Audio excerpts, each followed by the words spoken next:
a meeting. Okay. It's setting up.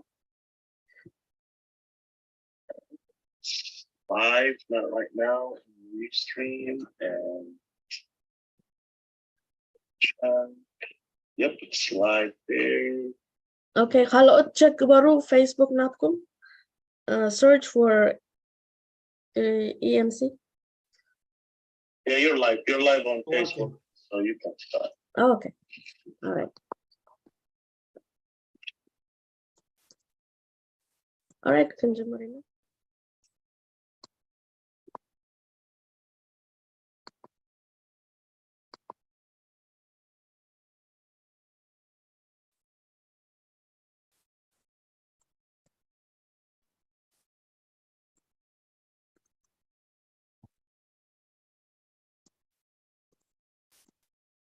السلام عليكم. بعد يا حسنين شو أهلا وسهلا. عليكم السلام.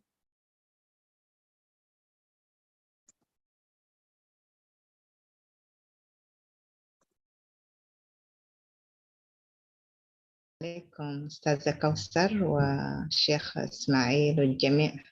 أميرة حسن، دكتورة أميرة. أهلا وسهلا دكتورة أميرة، مرحبا.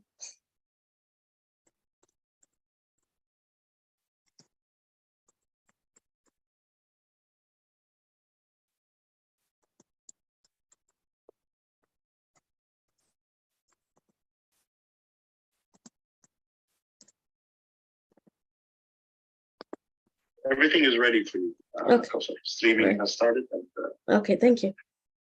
Thank you, Akram. Okay, we're going to start. Bismillah ar-Rahman ar-Rahim. Wassalatu wassalam ala Rasul al-Kareem, Sayyidina Muhammad wa ala alihi wa sahbihi. Man ittaba'a bihadihi ila yawm ad-din. Assalamu alaikum wa rahmatullahi ta'ala wa barakatuh. Wa ahlan wa sahlan wa marhaba. Barkas zi'a معلتي book launch, a new book launch.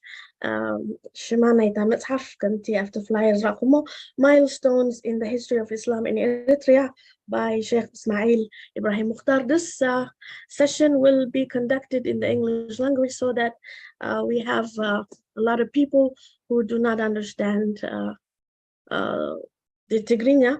After we have a little introduction and some highlights on the book, we are going to have the floor open for anybody who wants to ask questions, either in Arabic or Tigrinya or whatever language you choose.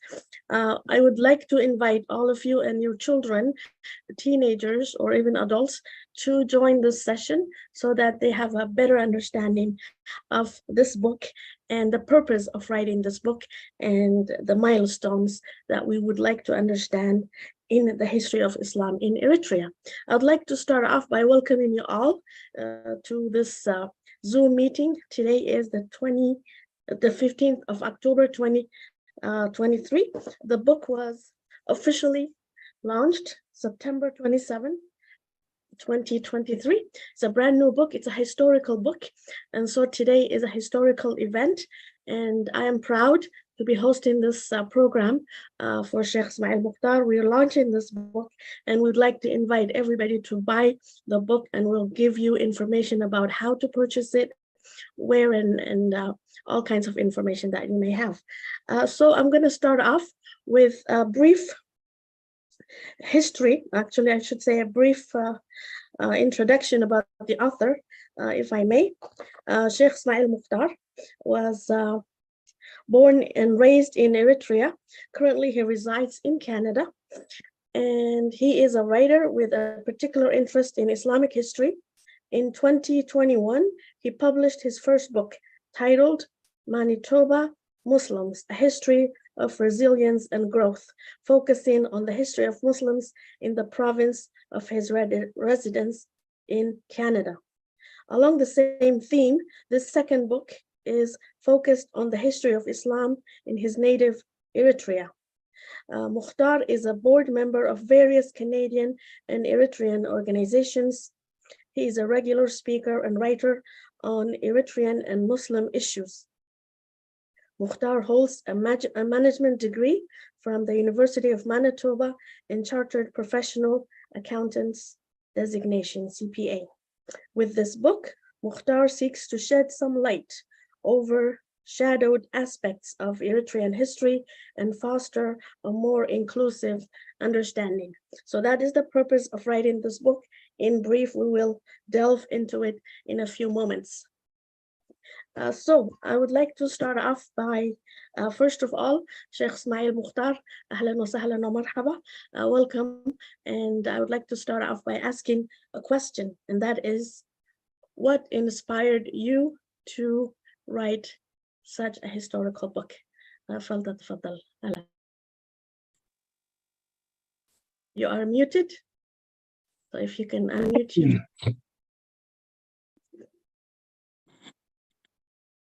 Okay, thank you, Sister Kosar, for hosting me, and thank you all for attending this launching. And so in terms of what inspired me to write this question, there are a number of reasons. Partly is my passion and love of history, even though my profession is accounting, but since my teens, I've been very much interested in historical studies and historical research.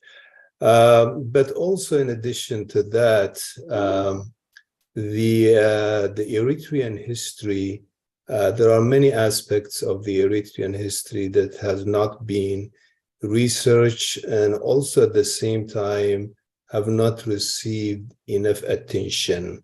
So through reading of the Eritrean history, particularly the Islamic history, I felt there was some aspects that need to be highlighted more, particularly for English speakers. So that was one factor. Another factor is, if you were to get a broader understanding of the Islamic history of Eritrea today, for example, you have to read at least 10, 20 books. And that means the information is spread across different books. So one piece here, one piece here, one piece here. So I thought maybe it would be a good idea to somehow gather as much information as possible in one book that can be easily accessible to the reader. So that's also an important part, an important consideration.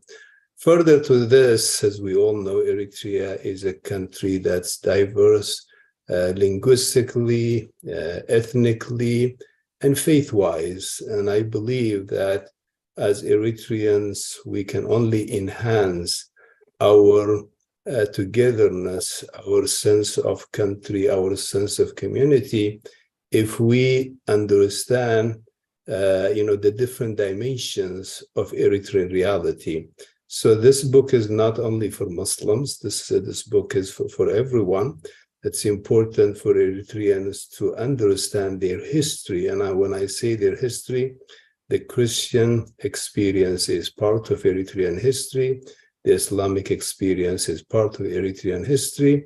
When we have that kind of comprehensive understanding, certainly we can create a much better society. So these were some of the considerations that inspired me to write this book. Oh, excellent. Thank you very much for that. There is a quote from the preface of the book that I read, and I was very much impressed, and I'm going to read it out to you. And this will probably help the listeners today and those who are watching us to understand the goal and the objective of why this book was written. In quotation, it says, Eritrea has a long history with Islam and Christianity. Relatively speaking, followers of both faiths have a commendable history of peaceful coexistence. The history of Eritrea can't be understood without an inclusive history of both faiths. The more the followers of each faith know about the shared history, the stronger their national bond and peaceful coexistence. This book is a modest effort towards creating an inclusive history and a broader understanding of the multifaceted Eritrean historical formulation. With a more inclusive understanding of history, greater acceptance of diversity, a more objective and genuine reality prevails. End of quote. Explain to us, what do you mean by a greater acceptance of diversity by writing this book? Okay, I mean, I can put it in a few points. First of all, I personally grew up in Asmara.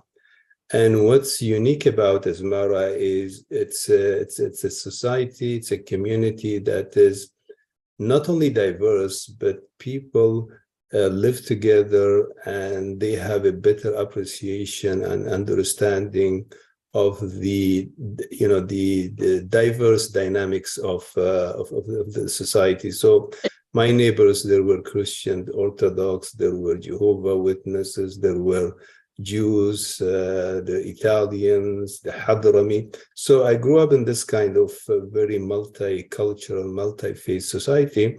And the benefit of that is that, yeah, you are practicing proud Muslim, but at the same time, also you grew up in an environment where you have a better understanding and appreciation of the complex nature of the social structure.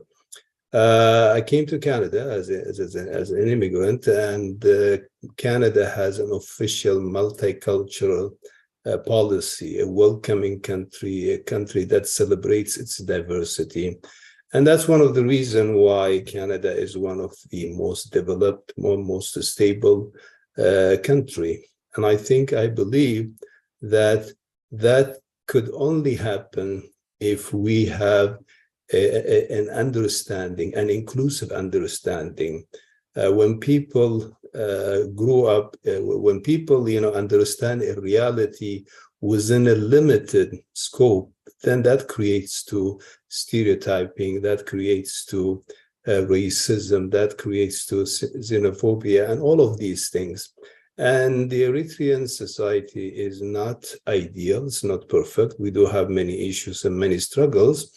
And that's why I believe through this book, I'm hoping that this book will create a bigger understanding that the Eritrean history has many facets. The Eritrean history, civilization-wise, has different, contributions, and that way we foster, that kind of inclusive and welcoming and diverse understanding of reality, which is basically the foundation of a healthy and harmonious society and community. Excellent. We're going to go into the some of the challenges that you faced as you were researching and writing this book.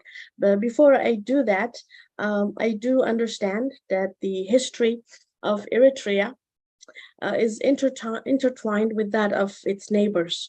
How were you able to separate the history of Islam in Eritrea from the history of Islam in Ethiopia, Djibouti, Somalia, and the entire Abyssinia region? Okay, well, this is not unique about Eritrea. This is a common issue or a common problem you find when you do historical research. If you want to understand the current reality within a broader context, then there are certain new realities that came within the last century or half a century. So, for example, today we have all these borders of different nations that we see.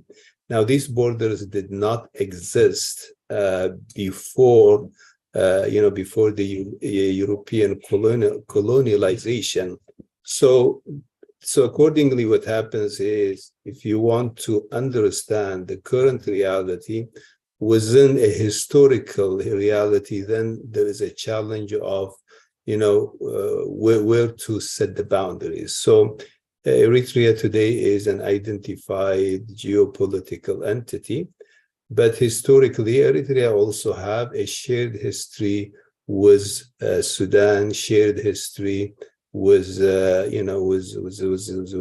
Tigray, shared history with Arabia, with Yemen. So carving out the Eritrean history out of this connected history somewhat could be a challenge. And the challenge here is Sometimes you could miss some important episodes of history, or sometimes there could be a challenge of not presenting what happened in its entire picture. So this is not a challenge in terms of Eritrea alone, but a challenge whenever we study history. And just to give an example, the word Abyssinia, what does it mean?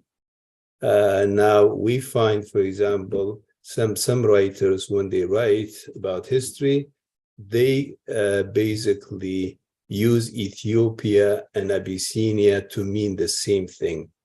Now this is problematic from a historical point of view, and this is one of I think Longreg, in his book on the history of Eritrea, he pointed out that using Ethiopia and Abyssinia in interchangeably would be problematic, because the historical Abyssinia does not necessarily represent Ethiopia as we know today. So I think that was one of the challenges, to be able to gather whatever information relevant to current Eritrea from a history that was much broader and that was further interconnected with other segments in the region. Thank you. I do know that the whole idea of writing this book came about in July 2008. That was what, 15 years ago. Did you work on this book for 15 years, or was it something that took a lot less time to research and write? Well, in 2008, there was the EMC convention, the Eritrea Muslim Convention, and I think it was in Washington, D.C. And I was asked to present a speech, a lecture on the history of Islam in Eritrea. So I chose to write a paper. I call the paper, basically the title of the book is coming from the Milestones in the History of Islam in Eritrea. So that was 2008. And after that, basically, I didn't do much. I never thought of turning into a book. But what happened was, when I published my first book, somebody sent me an email, and he said, well, you have written something about your adopted country. Maybe now it's time also to write something about your native country. So then I thought of that, small research paper I presented in that conference, and I said, maybe this is the time to turn it into a book. So that's when I started doing more research, gathering more information, expanding the paper, and by the grace of Allah, now it is in a book format. Okay. As you mentioned, and I only read part of the book, the quotation there that I can relate to our listeners is, some colonial writings are prone to supremacist and Islamophobic sentiments. So that was some of the challenges that you faced in the fact that whatever references, whatever writings out there that you could find, some of them were really coming from the colonialists, and that presents a very negative view of how Islam was spread or how Islam was practiced in Eritrea. How were you able to have a very objective viewpoint to present in this book based on the writings that you were able to find? Yeah, so every historian, when they write, they carry their own bias with them. So every time we read any piece of research, we have to look at it in critical way.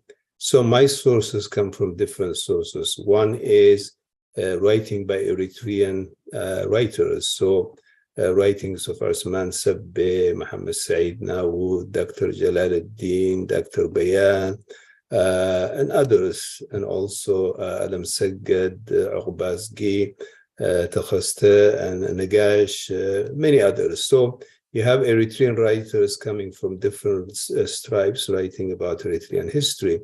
And then on the other hand, you have colonial officials. So someone like Longreg, who was governor of Eritrea. He has a book about Eritrea. Then you have Odorizzi, Italians, Martini, all of these who served under the Italian administration. They also have written important books about Eritrea. Then you have others who are independent academics, such as Jonathan Miran and others. And also, in addition to that, you have others who wrote about Islam in general, not particularly about Eritrea. Montgomery Watt, Marguerite, and all of these guys. So everyone comes with some baggage. And this is where a writer needs to be very critical. Eritrean writers, when they write, they try to be objective, but there is also the nationalist sentiment that comes into consideration. Ethiopian writers, there are many writers, Tambarat and Mekoria and others, and every Ethiopian writers will also have certain bias when it comes to issues relating to Red Sea and so on and so forth. When it comes to issue of the place of Arabic in Eritrea, some writers will carry their own biases. Similarly, Western writers, when they write about Africa, about Islam, there is always that colonial, mindset. There is always that Islamophobic mindset.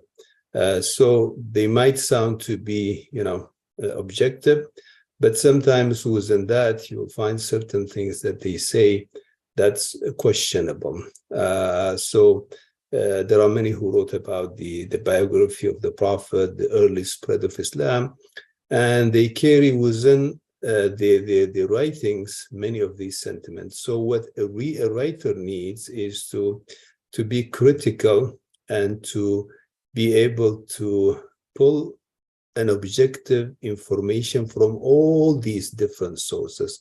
So that's a challenge that remains in every aspect. But colonial writings and also lack of intimate knowledge of the culture. So you have an Italian researcher who comes and does research about Eritrea, and there is a lot of research Italians did, very helpful, very useful, but they don't have an intimate experience. They don't have a real feeling of the language, of the culture. So from that perspective, sometimes the assertions they make could be questionable. So that's also definitely a challenge that I do came across.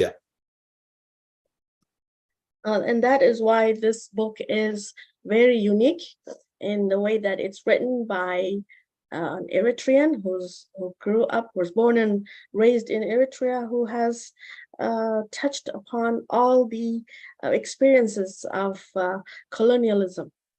And so the historical literature that you found, of course, from the 40s and 50s divide, and the political predisposition, and how certain facts, if we can call them facts, or experiences or events that took place, had certain positions or dispositions based on the fact that there was a divide in Eritrea in the 40s and 50s. And so how were you able to separate and distinguish that divide that took place? And I'm sure we all experienced that divide, some of the Eritreans wanting to join the Unionists of Ethiopia, and the others wanting to be a separate country, an independent country. How were you able to separate those facts and those references that were written by people who were divided into those two factions? I guess the probably the last chapter of the book that talks about the Islamic resurgence in the 40s and 50s in Eritrea. So that was a time where there was a real resurgence in Islam. That's following the end of the King Johannes rule of the Hamasin and Sarai and the Highlanders. So there was a new momentum, but within that momentum came that unfortunate political divide in the history of Eritrea, where Eritreans were practically divided into two camps along faith lines in terms of the future of Eritrea, between those who wanted to be united with Eritrea and those who wanted to have Eritrea as an independent nation.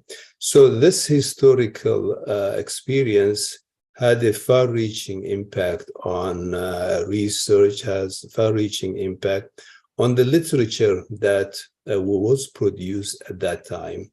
So that's where it becomes very critical to analyze the literature of that day within its own context, without being biased to one side or to the other side. And I think that's very critical, because some of the unfortunate stereotypical and xenophobic views that we see sometimes spreading around has to do with some literature that came within that political divide, within that context. So yes, as a research, it's always definitely a challenge, but I personally address that within the mindset that the Eritrean historical context is a context that was more inclusive, a context that was more accepting, rather than looking at it within an antagonistic we and you kind of thinking. Okay, thank you. To add to that divide that was created in the 40s and 50s, there was another issue that you may have faced as a challenge, and that is the tribal factions, the biases, all these tribes, and everybody wants to tell you their own stories in their own way. That compromises the integrity of the historical account of what took place during those times. I think you started off the book as a time frame from the migration of the companions of the Prophet up until the 1960s. But all these tribal factions, how did that influence the book in your view? Well, I guess, it's human nature. Everybody wants to, elevate the status of their tribe, of their ethnic group, and, always try to shine their past history. And this is natural. It happens everywhere. And this is where, as a historian, you need to look objectively on what is narrated, or what the people say about their past glory, their past history.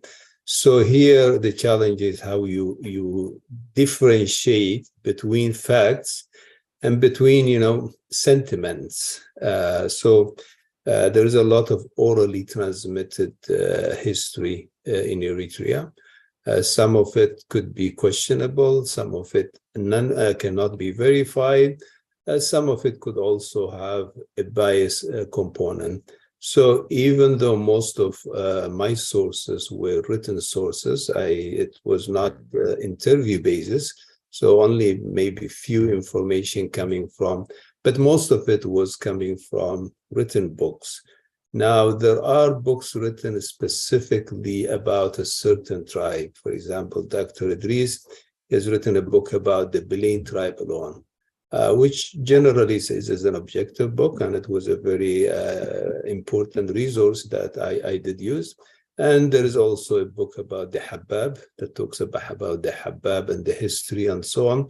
So there are books emerging now that talk about certain tribes, certain groups. These kinds of books, definitely they provide lots of useful information. But when you belong to a certain group, to a certain entity, sometimes being able to differentiate between the fact and between your own sentiments and your own affiliation could be a challenge. And this is where definitely I do have to be very critical on what I take and what. And if I present something, I would say, I present it as being said rather than as being a fact. Okay. So, what was I know you started the book from the migration of the companions, and there's a first wave of migration and second wave, as is explained in the book. Why did you decide to go all the way to the 60s and not further? Any reason why that time frame was chosen? Yeah, so basically the book starts from the time the companions of the Prophet migrated to Abyssinia, or Abyssinia meaning partly Eritrea, partly the northern part of Ethiopia. So that was the beginning of Islam in Eritrea. And in fact, Islam came to Eritrea even before other parts of Arabia. So the common sentiment within Eritreans is that we received Islam before, after Mecca, before anyone else. So historically, definitely that's true. Now, how far do I go? I go only up to the 60s. I don't go beyond the 60s. So for those of you who might be reading the books, and you might expect that there might be discussions about 70s, the schools that were established, the initiatives that came after that, that was out of the scope of the book. Yeah, I guess when you write a book, always you have certain scope or frame of time. So that was a frame of time. Of course, that does not preclude the possibility that, second chapter could come focusing on that aspect. But I think within the resources and the time available, I felt that was the best time frame up to the 60s. Okay. We talked about challenges, and maybe some people may criticize the book and to say that the references are patchy, or some of the historical narratives may not be independently verified. What would be your answer? I know you did the best you could with the resources that was at your disposal, but what would be an answer for the critics? Well, I mean, in terms of the resources and references, as you can see, the largest number of references are in Arabic. I think probably 200 or something. In English, about 90 different references. The history itself, it's a patchwork. Basically, you're trying to gather one piece from here, one piece from here, another piece from here, and try to put it together in a systematic, meaningful way. So, for example, if I go through the writings of historians such as Ibn Hawqal, Al-Umari, Al-Maqrizi, all these people who have written about our region. So you will have a piece of information about Dahlak, one line here, 2 lines here, 3 lines here. So you have to dig through all of this and pull them together and try to present them in a seamless way. So that in a way is some effort of patching. Now, no book is perfect, definitely, and there will be some areas of criticism, and that's definitely expected, and that's how you have a better outcome when there is exchange, when there is discussion, when people read what they read in a critical way. So definitely, I'm not expecting a book that's free of its critic. Definitely, there'll be critics, but this was the best effort in terms of given the nature of the topic and given also the challenges of the references available. Okay, thank you. You did mention in your resources, or the sources that you relied on to write this book. What was a major resource, or very important resource that you depended on to write this book? I do know that there was some unpublished work that was done by your late father, Rahmatullah alayh, Sheikh Ismael Mukhtar. How much of your information that was in the book relied on the information. And I do know that you have a website. It's mukhtar.ca. How much of that did you use to write this book? Yeah, so the era of the Islamic resurgence, which is, I think, chapter 8 in my book, that area is an important, important part of the history of Islam. So that area has been written and documented in great length by the Mufti of that time. And some of the writing of the Mufti has been utilized particularly for that period. The area of establishment, the institutions, the courts, the endowment, the awqaf, the Jabhat al-Ulama, the front of the scholars, and also the establishment of the Ma'had, working together with Al-Azhar, and the establishment of many private schools. So this was a period where there was a huge surge in Islamic institutions. So some of that information has been written by the Mufti at that time, and that was published in many of the local newspapers at that time, Al-Zaman, Al-Wahda. So these reports, and also some of the reports that was presented through the Awqaf. So all of these have been utilized, which was very useful information.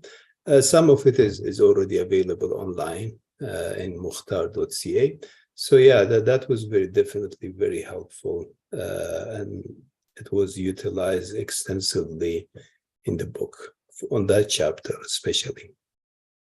Okay, so we have 8 milestones in the history of Eritrea portrayed in this book. Those 8 miles, were they based on the fact that we had historical milestones? And what I mean by that is we have the early Islam period, we have the Ottoman Empire, we have the British rule, and we have the Italians coming to colonize. And then in the 60s, we have the annexation of Eritrea with Ethiopia. Were those 8 milestones that you have? I think you have 8 chapters. Each one is a milestone. Was that based on these historical facts about Eritrea, or was there another reason for dividing them into 8 milestones? Yeah, so these milestones are based on my own assessment of the spread of Islam in Eritrea. So the first milestone was the migration of the companions of Prophet Muhammad ﷺ to Eritrea. And the second milestone was the establishment of the Umayyad presence in Dahlak, which led gradually to the establishment of the Islamic Sultanate in Dahlak. And then the third milestone was the spread of Islam among the Bija tribes in Western Africa. Then the fourth milestone comes with the coming of Imam Ahmad from Ethiopia all the way to Eritrea. And what followed after that of the coming of the Ottoman Empire and the Naib dynasty arising in Hergigo and the rise of Massawa and so on and so forth. And then another milestone is a milestone of the coming of King Johannes IV, which came with the forced religious conversion, which was a difficult time for Muslims, especially in the highlands.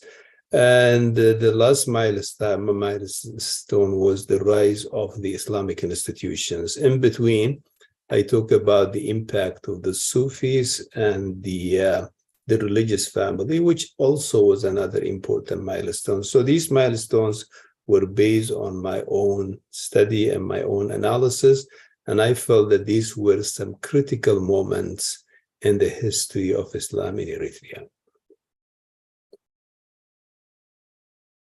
Very good. I want to talk a little bit about other Eritrean writers who wrote about Islam in Eritrea. You did mention the late Osman Saleh Sabe, Professor Jalaluddin, Yasin Abarra, Habda Selassie, Nagash, and Al-Bazgi. Did you find one of them or some of them rely more on some aspect of the history of Islam in Eritrea than others? How did you see their writing with your analytical lenses, if we can call it that? Yeah, so the names that you mentioned, these are not books or writers who wrote about Islam in specifics. For example, Osman Sabri wrote his book, Tariq Eritrea, in Arabic, and I think it's translated in English. Now, this is an attempt to write the Eritrean history in its entirety by Osman Sabri. But along or in some parts of the book, there's a reference about Islam, because you cannot write about Eritrean history without talking something about the Islam in Eritrea. You cannot write about Eritrean history without writing something about the Christian history. So the history of Islam is mentioned as part of the general national history of Eritrea. So, but no dedicated book, to my knowledge, is available just exclusively about the history of Islam in English. There are a few books in Arabic. For example, Muhammad Saeed Naud, he has a book in Arabic, Al-Islamu wal-Uruba, focusing on Islam in Arabic in Eritrea. So yeah, some information. Dr. Jalaluddin, he has two books. One of them is about Al-Bija. Another one is about the city of Karan. So what you have is pieces of information here and there. But to my knowledge, in English, a complete history of Islam in Eritrea, I don't think we have one. Spencer Termangham, he has a book on Islam in Ethiopia. So he discusses about Islam in Eritrea, pieces here and there. Dr. Jonathan Miran, he has a book overview of the history of Islam. Well, it's not a book, it's a research paper, where his focus is mainly from the 19th century.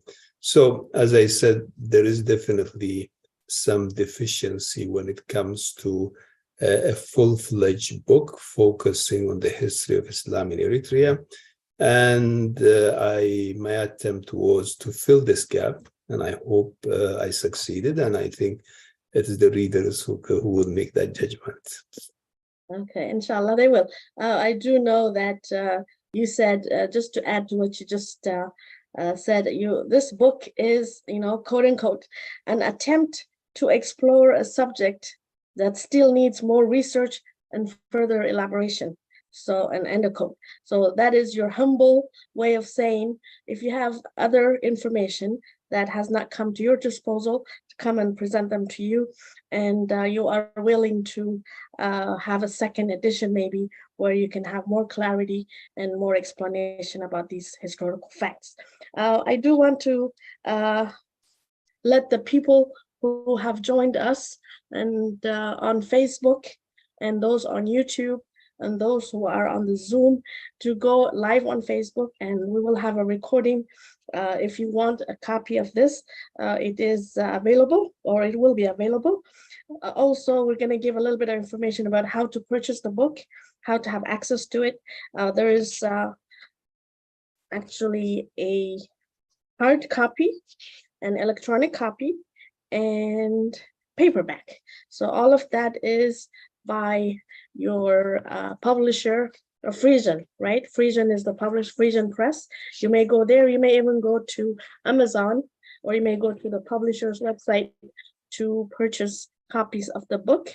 And if there are some volunteers from the Eritrean community who would like to have their own communities have access to the book, you may purchase them. You may call Sheikh Ismael and talk about that yourselves with him. Also, I want to point to the fact that this book has been available since September 27th. It's an easy read. And let us know a little bit about how easy of a read it is. I did read a couple of chapters. It is very easy to understand. The English is not heavy. Why did you decide to have it in that format? Okay. So are you asking why did you have it in English, or why do Very you have? simple.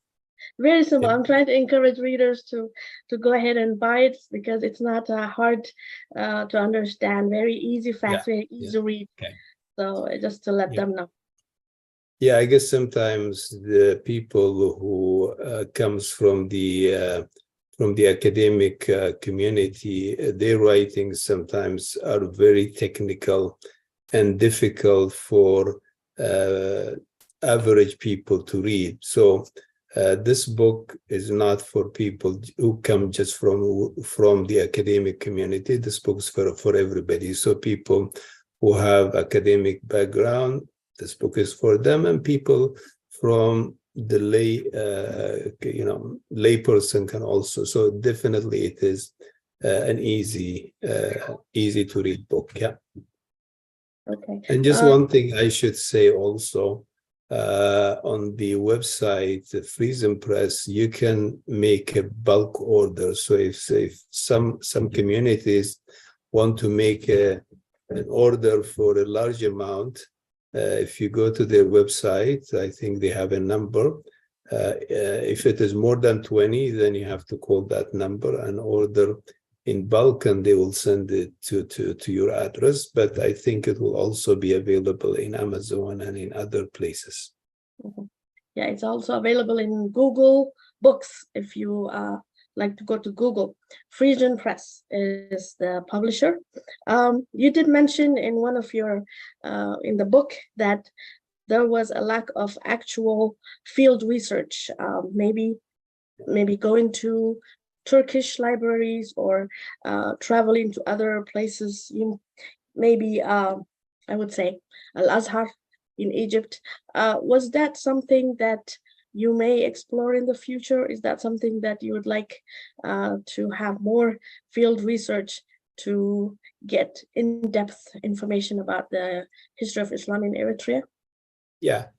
So as I said, this book is the best effort, okay? But ideally speaking, what I said was, what would have enriched the book was if there was an opportunity to go and do field research, okay? Meaning going to actual places. So if I'm talking about the mausoleum of Najashi, or talking about the Sahaba Mosque, or basically going to Dahlak itself, looking at all the Arabic, inscriptions that are found there. So a field research, just going there and spending time, like what Dr. Jonathan Miran did with his book about Massawa. He spent about a year in Massawa. So field research is always important whenever you write a book. Just using references alone is not sometimes the best. So yeah, so that's an element that's missing. And another element, which I also mentioned, is using the Italian references, the Italian colonial administration. They have, and their researchers, they have written a lot about Eritrea. Some of what they have written has been translated. Osman Sabbim, may Allah bless his soul, he took an interest in this area, and he did translate many of these books, which are very helpful. The book of Oderezi, the book of Martini, I think about 6 or 7 books have been translated to Arabic. So these were very helpful resources, but I thought going directly to the Italian archives definitely would have helped. Similarly, in the Turkish references, there might be something also about Eritrea. So yeah, these are things that could have provided more information, maybe something to be considered for the future. But I think, as Dr. Jonathan Miran said when he wrote the foreword for my book, he said, I hope that this book will generate more interest into the subject and will lead to more research. So that's part of the purpose of also writing this book. Okay, thank you. Who did you have as audience when you were writing this book? Who is your audience? Well, the primary audience is all Eritreans, Muslims and Christians. They are the primary audience. but it's also a book that's available for people who are interested in history in general, and particularly in the history of Islam, and in the history of Islam, particularly in the Horn of Africa. So, as I said, the primary are both Eritreans, Christians, and Muslims, and anyone who is interested in history.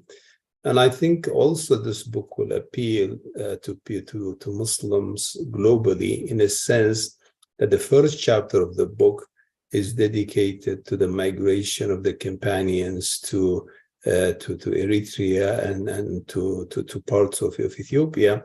So there are extensive discussion about who they were, where they landed, what they did in Abyssinia, how did they influence Abyssinia, how were they influenced, who was born there, who was buried there, what kind of relationship they had with Najashi. So all of these kinds of details perhaps are not easily available in English in one place. So from that perspective, this book might be of interest even to non-Eritrean Muslims who generally are interested in the history of the companions of the Prophet. What surprised you as you were researching this book? Anything that you were maybe shocked or surprised?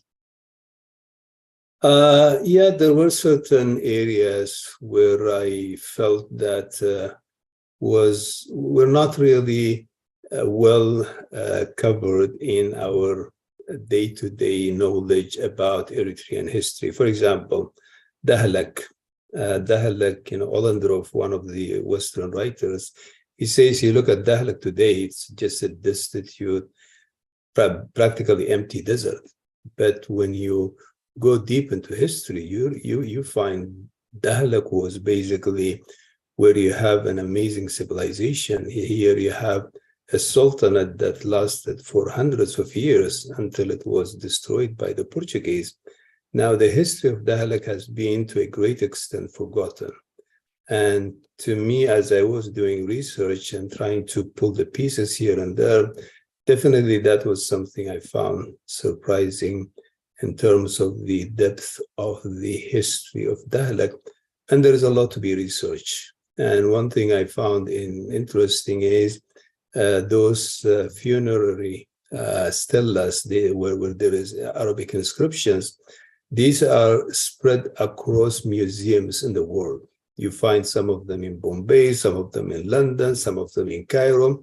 So spread all over. So pulling all of these together and writing them down and trying to pull together the history. So that was, to me, really an eye-opener in terms of a chapter that has not received much attention. Now, I'm not sure if this is happening soon, but Dr. Jonathan Miran told me that a woman who is interested, an Italian researcher interested in Dahlak, I think her name is Margretti, and I have quoted her in my book. She's working on a full-fledged book on the history of Dahlak, which will be a very, very important contribution to the understanding of our Islamic history. Yeah, definitely that was something I found intriguing. In addition to that, I say also one thing I found was that how much history had been lost. A lot of history has been lost because of war, because of many unfortunate historical occurrences. Allahu A'lam. Okay, so what gave you, as you researched the book you were writing, what gave you the most joy? And what gave you, if I could say, you were a little disheartened by knowing some of the facts? I think it gave me joy, the fact that, knowing about, the rich history of Eritrea, the really rich history, which has not received as much attention. If there is anything that was really saddening is the amount of destruction, the amount of, things that Eritrea have experienced in the past history. One of my editors was a person from Guyana, So he read the whole book, he edited everything, and he sent me an email saying, I didn't know that Eritrea has experienced so much challenge in its past history and how much injustice was done to Eritrea. Yeah, certainly you come to realize that how much history has been lost and how much destruction has been inflicted on Eritrea. Just one example would be Massawa. Massawa's glory, Massawa's history used to be considered to be the most important city or the most important port in the Red Sea, and some of the wealthiest businessmen globally or even in Eritrea were in Massawa. See where Massawa was, its history, its glory, its scholarly contribution. All of that has been wiped with all these bombardments that happened during the time of Mengistu. Hergigo completely has been people, left in mass. Hergigo was the capital of the Naib dynasty. So much history has been lost. And when you have people displaced from their historical place, then they take their history with them. So definitely one thing that I found disheartening was a lot of history has been lost, unfortunately. That is indeed unfortunate. Any plans to have an audiobook for those who don't like to read much and they just want to hear what you had to say in the book? I mean, there is nothing specific right now, but definitely it is something to consider. Any plans of translating this book into Arabic or Tigrinya? Yeah, I mean, the Arabic version, I've been working on it concurrently, so it will take some time, but the Arabic version will be coming soon.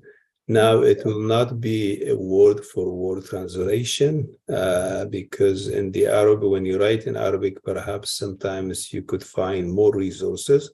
So it will be very similar, but it might also have some new information. And if anybody has something to share, definitely they can send me. But the Arabic version is a work in progress. Okay, excellent. I am done with my questions at this time.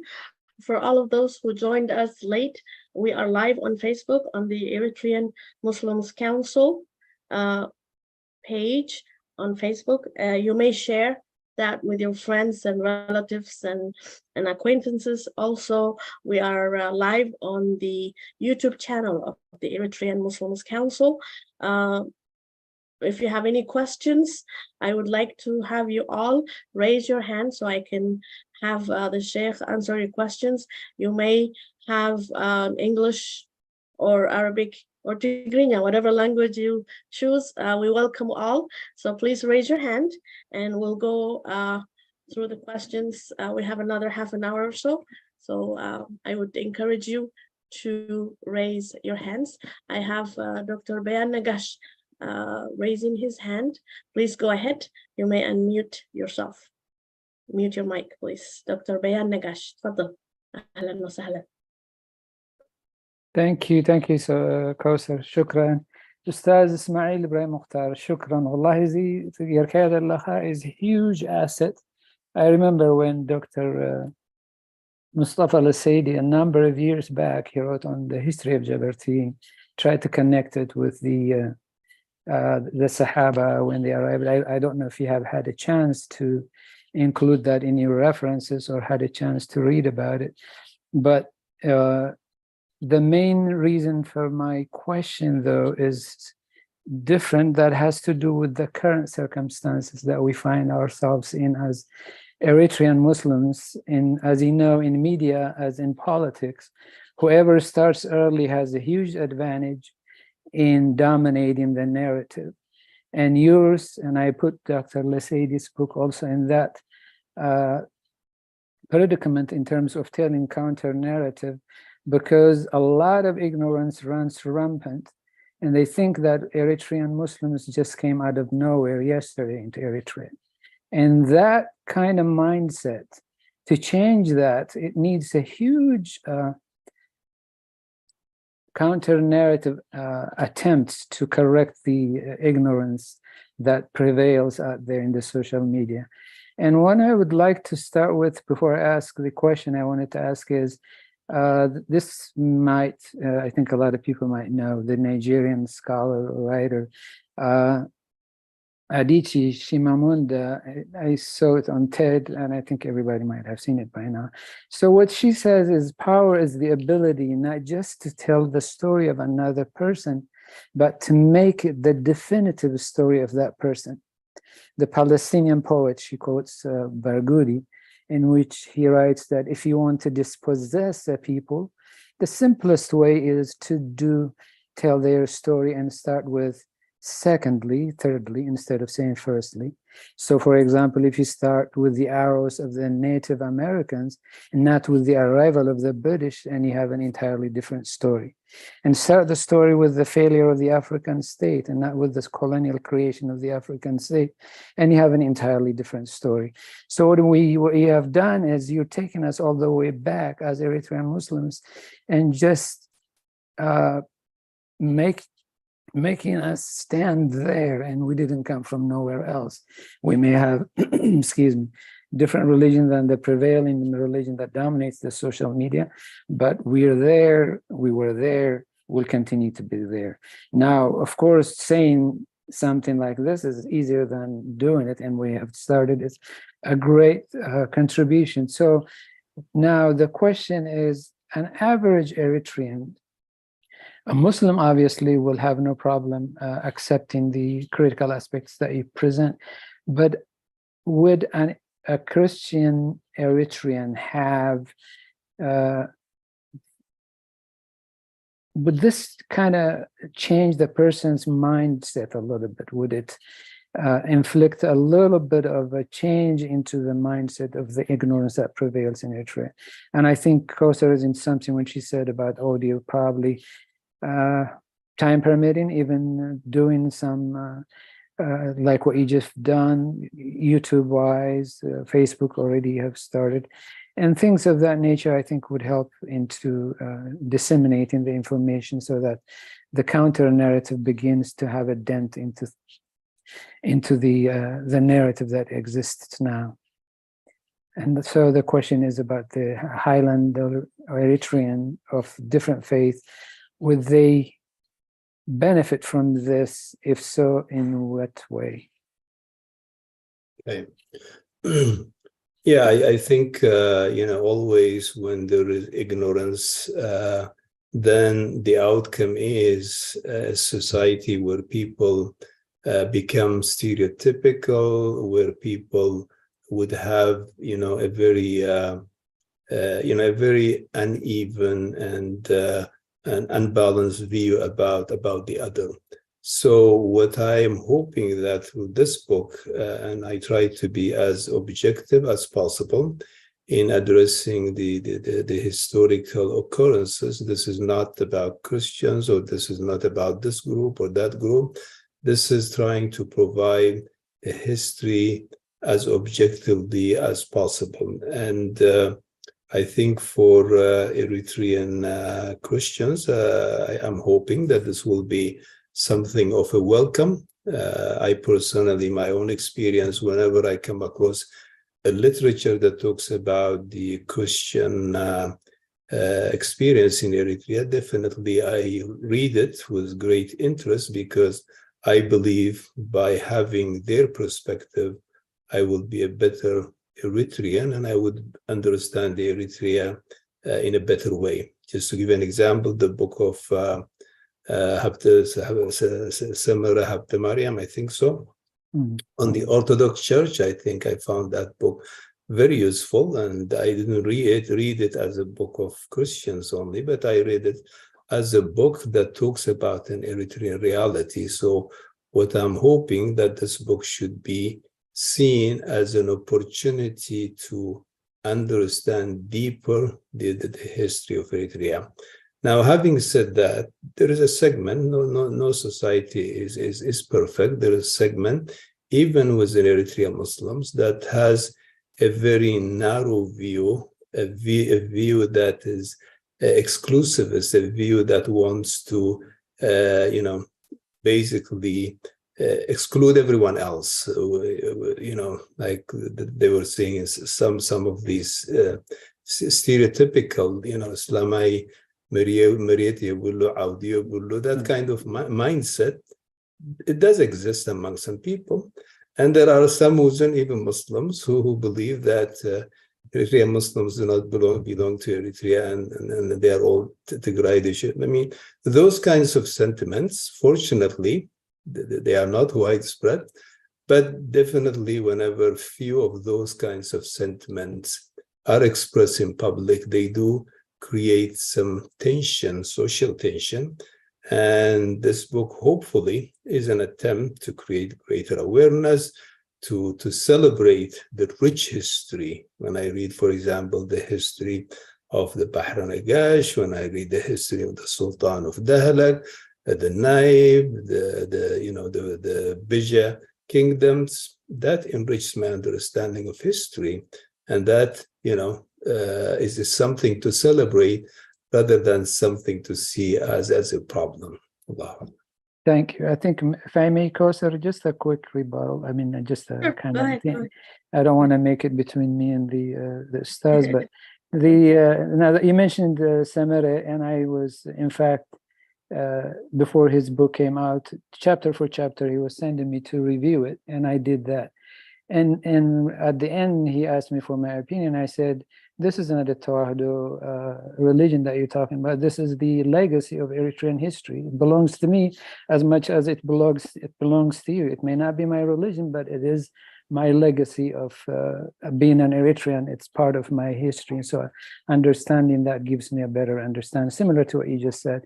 And by the way, I did also watch you or listen to you in the Eritrean Studies Association. So at least that's a good start. The scholars are paying attention, and they gave you a podium or a chance to talk about your book, which was excellent on their end, as well as for you going everywhere where Eritreans are to. And this is how we'll be together. We'll be able to kind of, for lack of the better term, eliminate the idiocy, the ignorance that prevails out there in the social media. So I thank you kindly. I'll leave the floor for Kausar to proceed. Thank you. Thank you very much, Dr. Bayan Nagash, for your questions and Thank comments. Yes, we do have Ustaz Saad Musa from Las Vegas. Ustaz Saad, ahlan wa sahlan wa marhaba.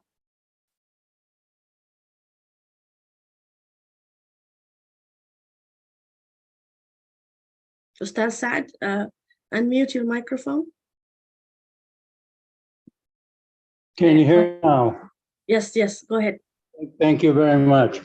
Thank you, Brother Ismael Mukhtar. I look forward to read your book. My question is, or just I need more information regarding the archaeological as well as anthropological studies of Eritrea. How much do we have of that? And how much do you include or in your research for this book? And the second question is, Al-Habasha and Ethiopia, Abyssinia, are they interchangeable? As we know, Al-Habasha is a term coined by the Arabic literature or Arabic countries regarding this area we know now at the Horn of Africa, maybe. And out of it, I think it is during the time of Menelik that they want not to be identified politically or geopolitically as Al-Habasha, and they chose Ethiopia.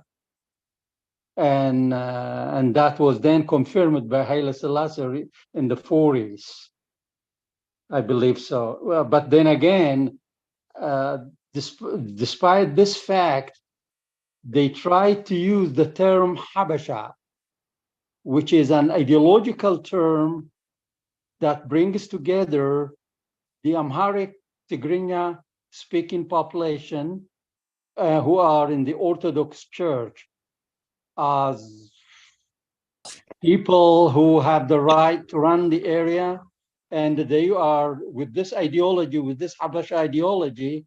Anybody who is not part of this linguistic groups as well as Orthodox Christians was taken as an enemy, and this was the problem which still we're facing in Ethiopia as well as in Eritrea.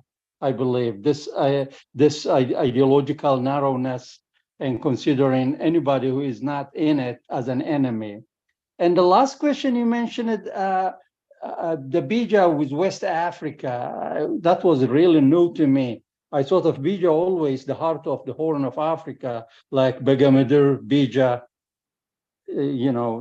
for the Bija people. And along the way, I always wondered about Johannes IV, the son of Ismail, as you know, in his seal.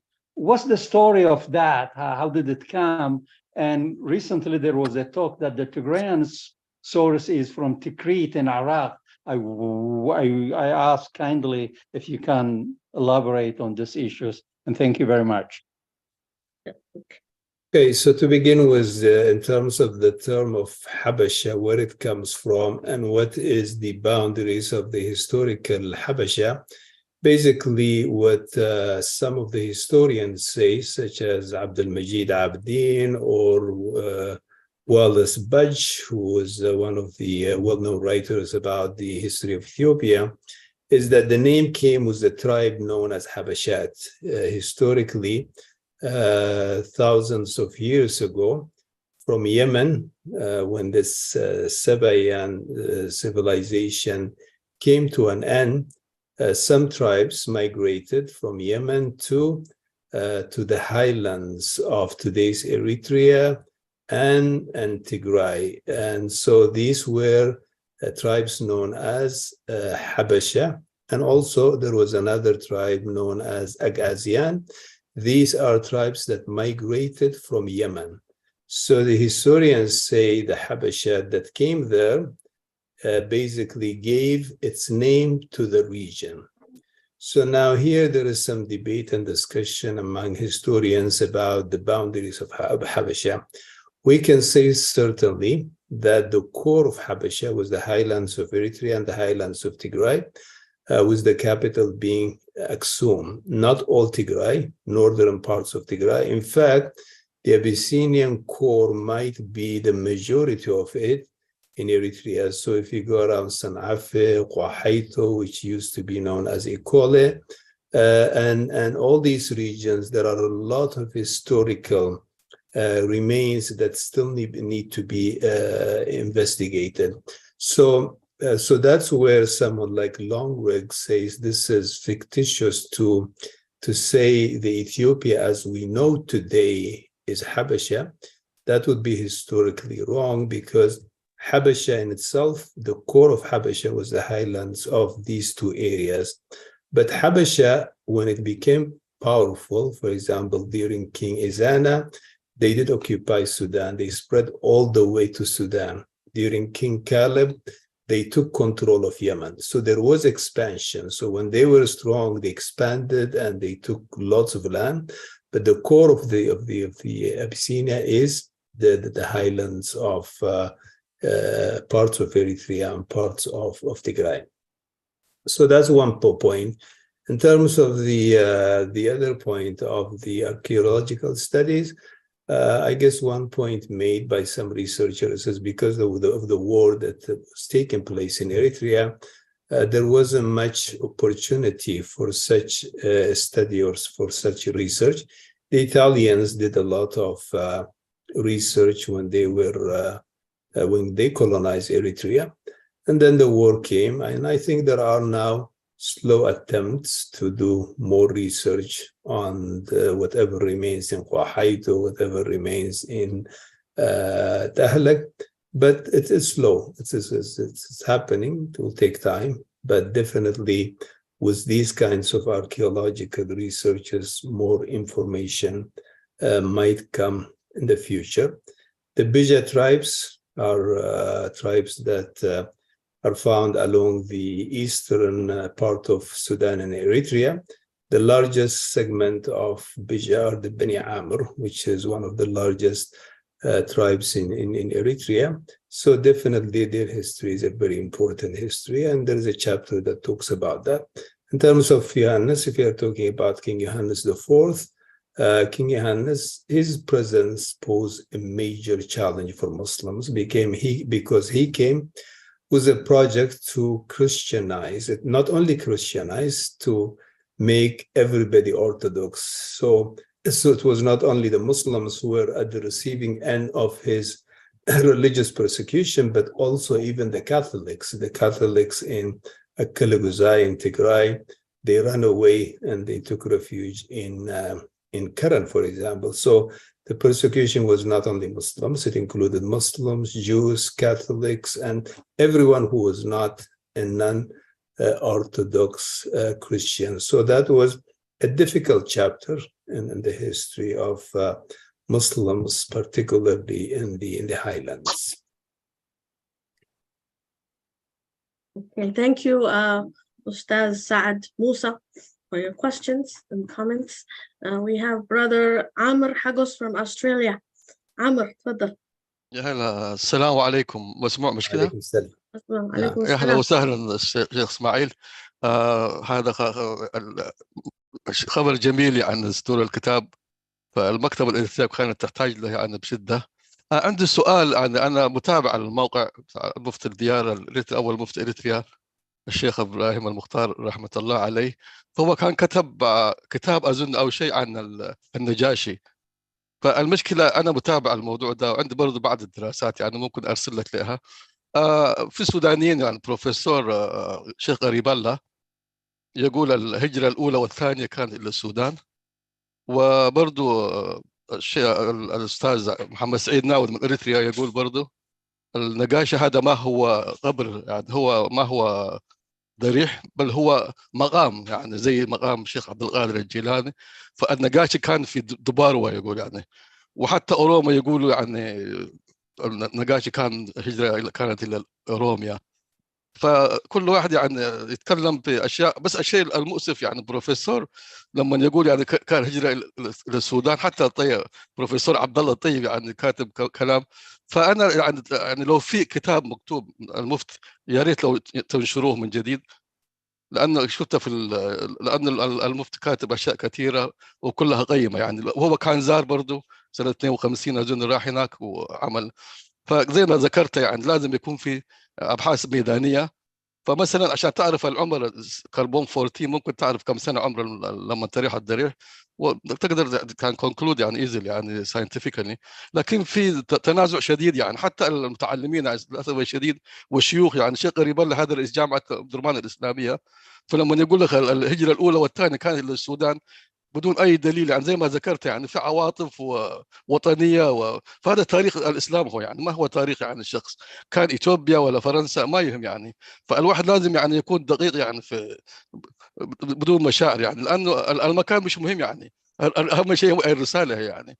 فالنجاشي إذا كانت في تجراي ولا إريتريا ولا السودان، أنا من وجهة نظري ما هي مهمة. أهم شيء هو يعني الحقيقة تتعرف وكلنا نحتفل يعني. Islamic history it is not a particular place يعني. حتى واحد برضه كاتب هو كان يقول مثلا دبر سنة وسني هو تجري ومن منطقة يعني. في كل واحد يعني يحاول يعني. فلا يا ريت لو نحل هذا اللغز يعني، مش منطقة يعني كلنا يعني، لو في تعمل دراسات علمية وتخلص العملية يعني once for all يعني. شكرا، سلام. طيب جزاك الله خيرا يا أخ عامر.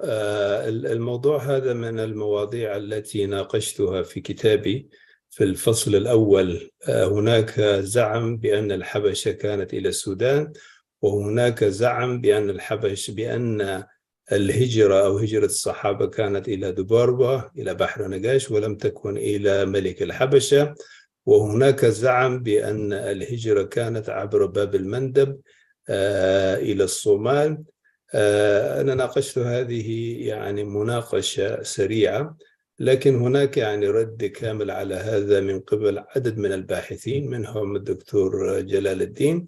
والحقيقة هذا كلام مبني على عواطف أكثر من أنه مبني على حقائق تاريخية. حتى باحث أثيوبي عبد الصمد يقول يعني غريب أنهم يسعون لنسبة النجاشي إليهم ولا يسعون لنسبة أبرهة، لأن أبرهة والنجاشي كلهم من الحبشة. فإذا كنتم تزعمون أن النجاشي كان منكم سواء كان من هنا أو هنا، فلماذا أيضا من باب أولى تزعموا أن أبرهة كان؟ فإذا هنا لأن النجاشي ترك تاريخا محمودا، حتى بعض الآيات القرآنية حسب الإمام الطبري وغيره يعتقد أنها إشارة إلى النجاشي. فإذا النسبة نسبة شرف كبيرة الذي تؤكده الحقائق التاريخية التي لا مجال للمجادلة فيها، أن أرض الحبشة كما كانت معروفة هي التي ذكرتها في مرتفعات إريتريا وفي جزء من مرتفعات التجراي، والمزاعم بأنها كانت إلى السودان وبالتحديد إلى الخرطوم. يعني الدكتور قريبالله قال أنه كانت عن طريق سواكن إلى الخرطوم، والدكتور النجار لما كتب عن تاريخ الصومال قال أنه كان. هذه حقيقة كلها مزاعم لا تستند إلى أي تاريخ، وكونه أن من قال بهذا شخص له اعتبار مكانه لا يعفيه من تقديم الدليل. لم يقدموا أي دليل يثبت على هذا الأمر. وكما ذكرت أنا ذكرت بعض الردود على هذا من الدكتور جلال الدين واليزيدي ومجموعة من الباحثين. وإن كان قائله شخص له مقام، لكن من الناحية التاريخية لا يوجد ما يؤيد هذا الزعم. أما بالنسبة لما ذكرته، طبعا المفتي له مقال كتبه عن النجاشي موجود في موقع المفتي، وله أيضا بحث في هذا الموضوع لم ينشر بعد، والله أعلم. شكرا أخ عمر.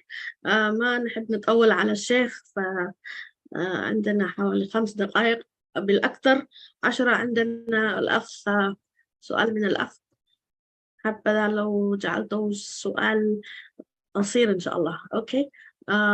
نجيب، أستاذ نجيب تفضل. أهلا وسهلا.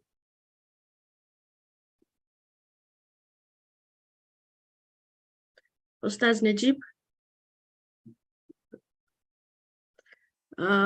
بتقريني أخذ حتى تقوليهم بعرب بإنجليز. السلام عليكم. عليكم السلام. تفضل. أولا أشكرك الأستاذ إسماعيل. وأخ عامر سبقني على السؤال، وأنا كنت برضو من الناس اللي سمعت هذا الكلام بعد الأخوة السودانيين على أنه السواكن كانت هي من استقبلت السحابة، ولكن أجبت على هذا السؤال والأستاذ إسماعيل، وأشكرك على الإجابة. وكنت بس أضيف على كلام، كيف استخدمت مصادرك التاريخية أستاذ إسماعيل بضمان دقة وموضوعية الرواية التاريخية لتاريخ الإسلام في كتابك؟ كان سؤالي وشكرا. طيب يا أخي، سؤالك غير واضح، لكن حسب ما فهمت من سؤالك يعني كيف تأكدت من صحة المصادر التي اعتمدت عليها، يبدو هذا السؤال. بالضبط. نعم، فأنا رجعت إلى الكتب المعروفة. يعني إذا كنا سنتحدث عن تاريخ الصحابة، فالمرجع الأساسي هو كتب مثل كتاب الإمام بن إسحاق، وأيضا كتب الطبري، الإمام الطبري، ابن الأثير. هؤلاء هم في مقدمة كتاب التاريخ الإسلامي مبكرا ولاحقا، فهذه من المصادر التي رجعت إليها. طبعا فيما يتعلق بالصحابة هناك أمور قطعية أو بمعنى أنه ثابتة مذكورة في كتب السنة ومذكورة في كتب السيرة، بعضها قد يكون فيها شيء من الاختلاف في مدى صحتها أو عدم صحتها. فأنا أوردت ما ذكره هؤلاء المؤرخون بالصيغة التي ذكرت، وطبعا لم أذكر الأشياء المعروفة أنها هي من المبالغات وغيرها. فحاولت أن أذكر يعني مثلا قضية إسلام النجاشي. إسلام النجاشي يعني ذكر في حديث صحيح في البخاري أن النبي صلى الله عليه وسلم صلى عليه صلاة الجنازة ولا صلاة الغائب، ولم يصلي النبي على أحد غير النجاشي. فهذه رواية ثابتة في أصح كتاب في الحديث اللي هو البخاري، وأيضا ذكر هذا في كتب التاريخ. فهذه رواية ثابتة صحيحة. لكن هناك أمور أخرى ذكرت هناك قد يكون فيها شيء من الجدل من ناحية ثبوتها وعدم ثبوتها أو صحتها وعدم صحتها، وهذه إشكالية تاريخية يواجهها أي إنسان حين يكتب في التاريخ. فأنا استطعت أو حاولت يعني جهد الإمكان أن أقدم ما هو معروف من المصادر المعروفة والمتداولة. جزاك الله خير. نعم. إياكم أستاذ إدريس، تفضل. إدريس. سمعنا لك كوثر؟ يا مرحبا، سمعك هلا، تفضل. أولا بارك الله فيك أستاذ إسماعيل مختار. نجي كم زعينة تقرب لنا مالتي كم تخطر لسنا حكاها بوزفات مساقفتي سبعها خيبوات تاريخ الإسلام بحلفاء بإرترا زنبوبو كم زي جبوت عينة أو حدا عينة كتنبوبو مغباركا بتاعمها مسلناك يفوتو مالتي كساب كنا منتاي جيزان يرجين كبرو سدلك كله تي قليلا يكون كم زعت ناس الصحف كله حجانة نتحت الزبالة في التوتات اللون مالتين فعنتي تاريخناتنا مستناي إثيوبيا مالتي حجينا خم كلتا هاجرات كنا از ليتست 100 عامس ولا 200 غير قمت كلمي قنتنا أرض الحبشة ويكاتي أبسينا زبها الكل تسلمنا خاتم كله بوزب استمر تاريخات الله سلازي تي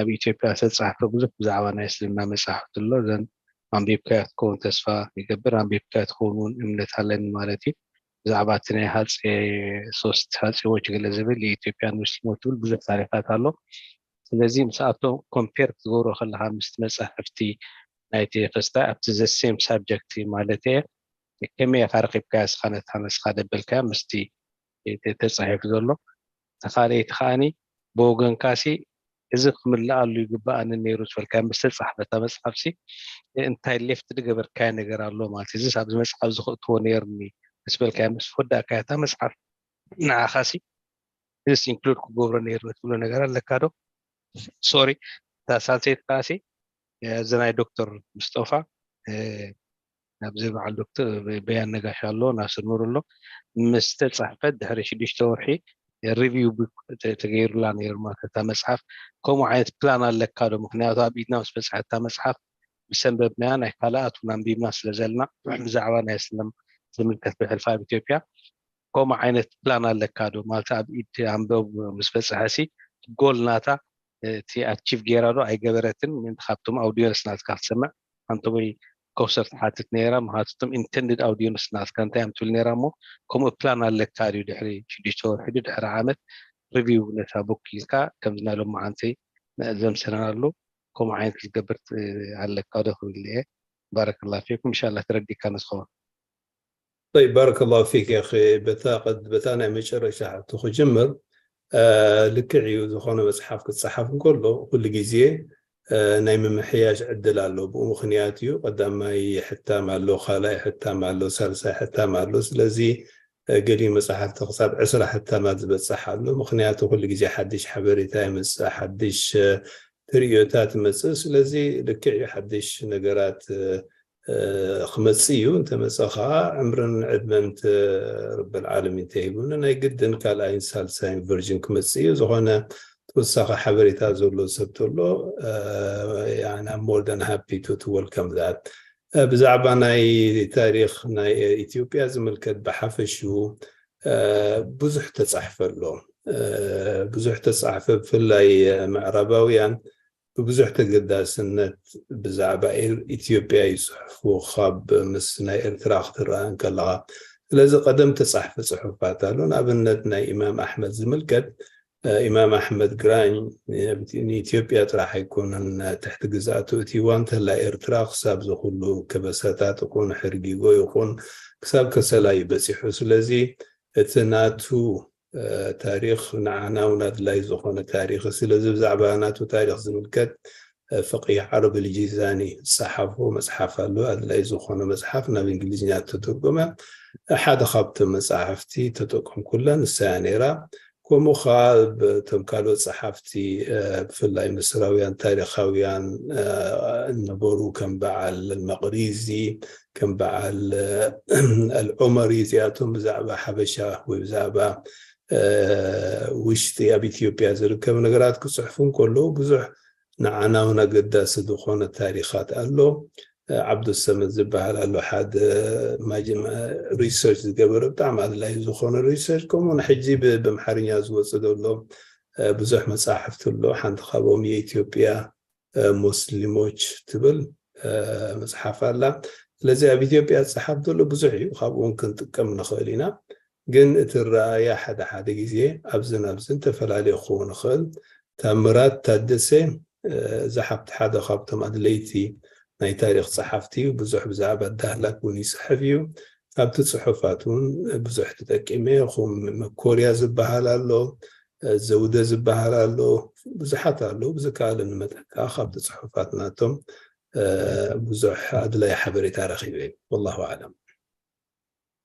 اوكي حجي ندادو خمنا دخلنا حتى تاعت نزحلو خاب كنت سعد لعلي ايك خونني سلازبالكوا promise اتلي حجي I'm not gonna break that promise so maximum أساس رقدته منا maximum الشيخ اسماعيل أيضا نوحلنا بجاهم حتى تهينو أحصر رئيته تهينو أحصر بجاهم من داي كابزن لعل خدكم ويدلني أستاذ إدريس تفضل أهلا وسهلا إدريس عبد النور خمس لني يتكحف بالكالها إدريس تفضل مرحبا شكرا أهلا وسهلا تفضل اوكي السلام عليكم شيخ اسماعيل بارك الله فيك It's an honor to have you among us وشكرا أخت كوثر لا حتى يعني تعيش اسماعيل إذا مصحف تمزح جي تردي إن دلو سقاب سوساتات سقاب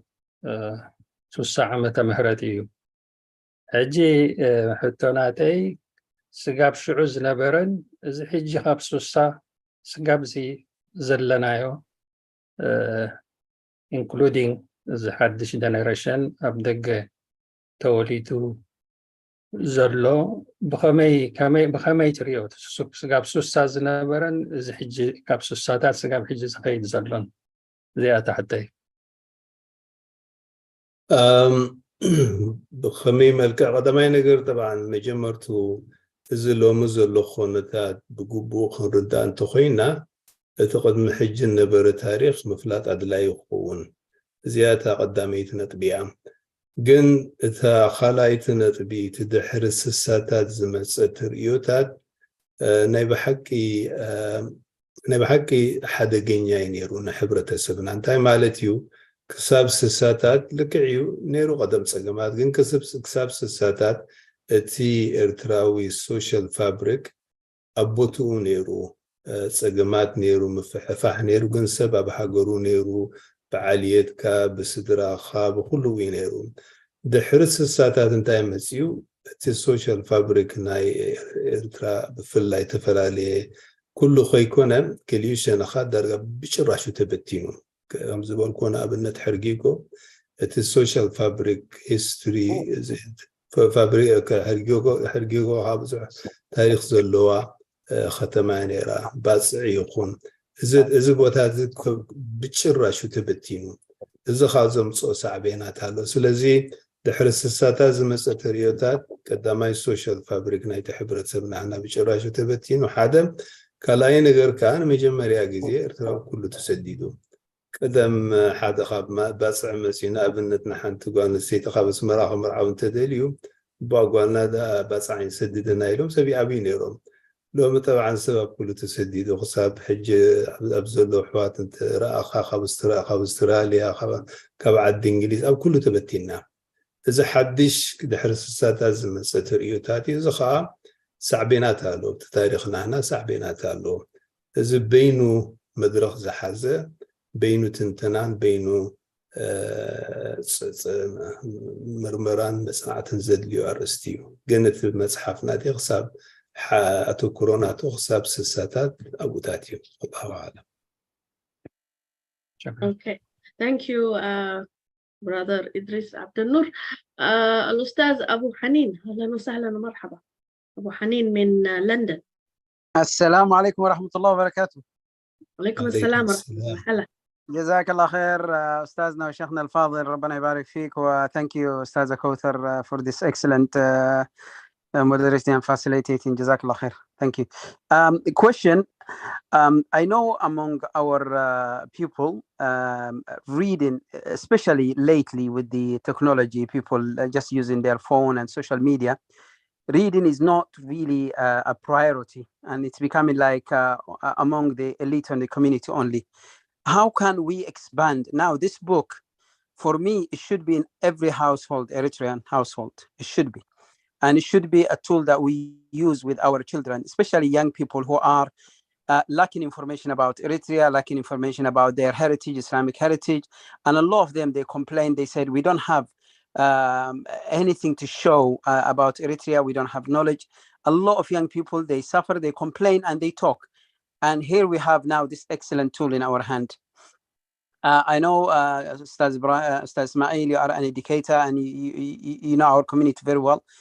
Any advice from you or from Ustaz Kawthar or anyone in this platform, how we can spread this fantastic opportunity among our people? Is there a plan for Sheikh Ibrahim to be in more platform where youth exist, maybe to talk about the book and encourage people? I don't know what other platforms there, but I hope this will not be the last one to have this public meeting, inshallah ta'ala. We should promote this book and the like of this book, inshallah ta'ala. Thank you. Jazakumullah khair, Ustaz Kawthar. Shukran, Ustaz Abu Hanin. We're going to start off with you purchasing a whole bunch of books. Of course, no, that's no question about that. No question about that. Yeah, you're going to help us. We want you to buy. Yes, we want everybody who's attended. No. Go ahead and purchase the book, okay?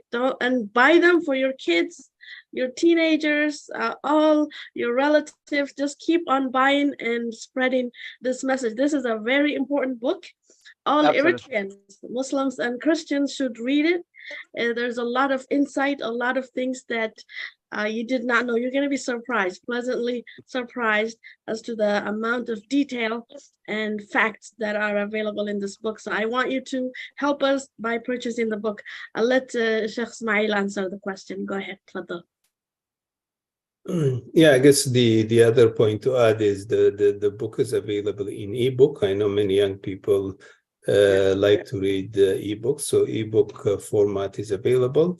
But perhaps maybe what we could do at a larger scale is to find ways of creating more awareness about history, about heritage, about culture, and so on and so forth. So, for example, there is something called African History Month or Islamic History Month. So, for example, in Canada, October is the Islamic History Month. So, having these kinds of events, the Eritrean History Month or the Eritrean Islamic History Month, things like this brings people, raises discussions, encourage people to do research, and at the same time also create awareness about resources that are available.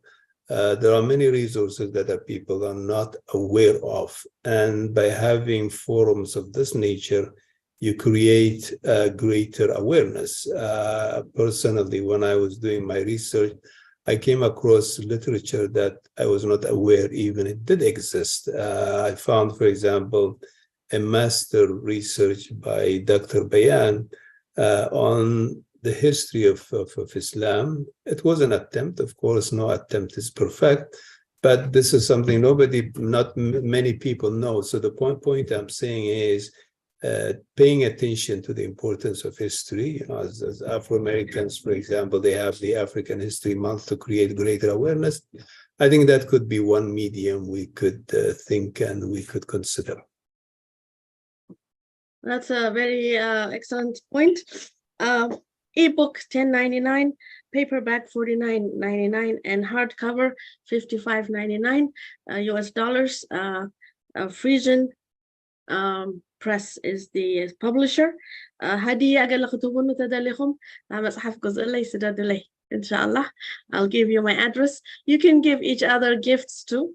Buy the book and give it to somebody on their birthday or any occasion, just to show them that you care. We have Ustaz.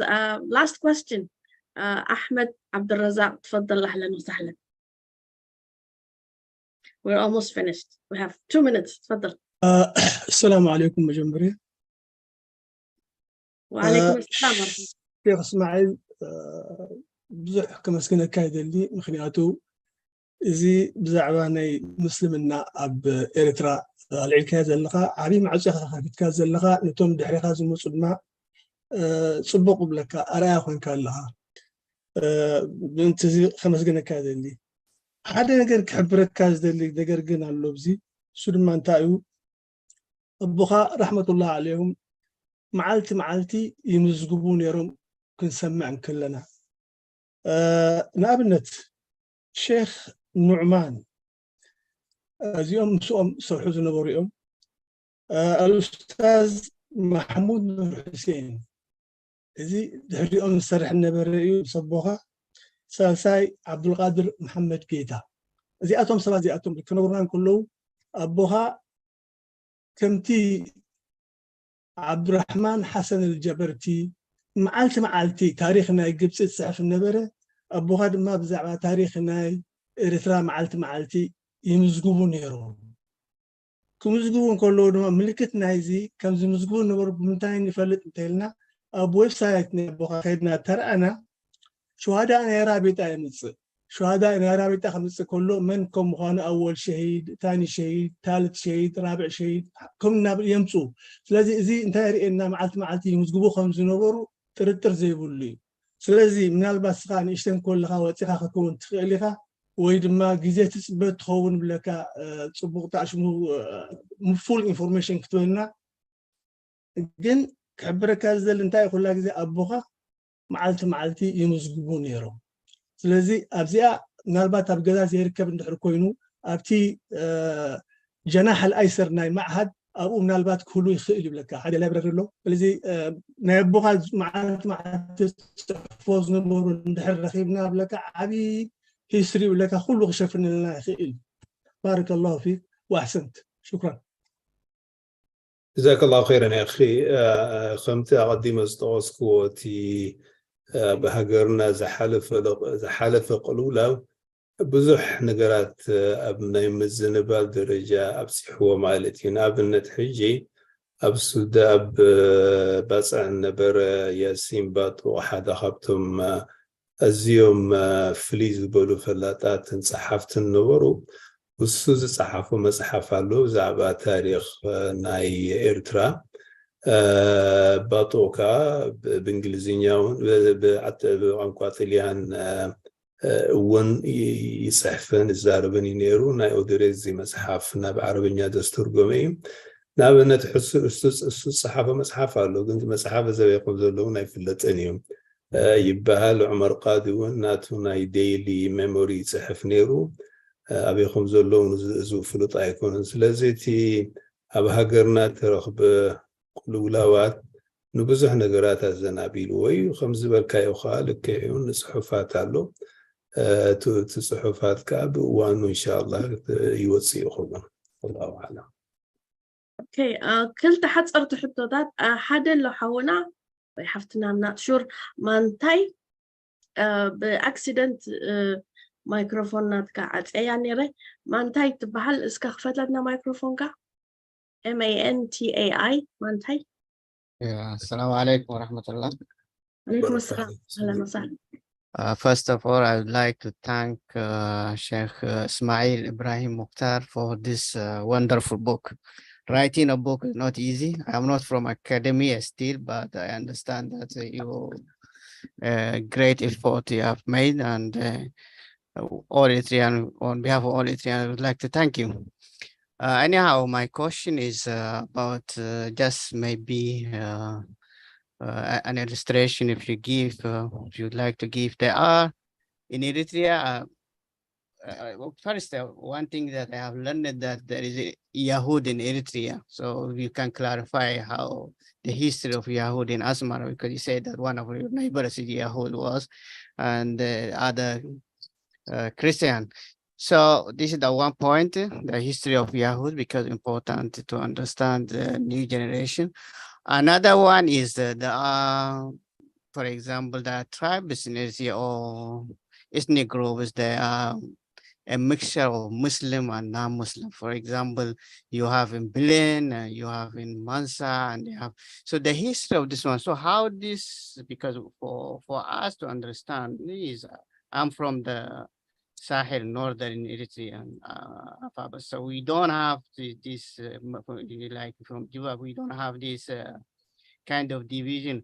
But I realize that there is a Muslim and a Christian. So this one. So how these ethnic groups are embrace different religion, and what will be the impact on the Eritrean unity? Because at the end they are from one party, but at the same time they embrace different religions. So they, if the Eritrean want to unite and do something, you know, in the future, because I can see that there's a challenge is coming on. How this will affect the unity of the Muslims. This is one point. Another one, in Eritrea, I think the problem of the Muslims, because before there were peace and there is no unity among people live in, for example, in Asmara or the Kamhare, all this, and the people who live, for example, in the north far, like in Sahel or whatever. So how these people, how the Muslims can unite? There's one suggestion, whether like a festival or something like that in the future. So at least the Muslims to be united, there must be some activity that unite them. With that, I would like to thank you. I hope that we can get the soft copy of this book. Thank you. Inshallah. Yeah, there's, if you want, there's soft copy, Brother Mantai, for $10.99.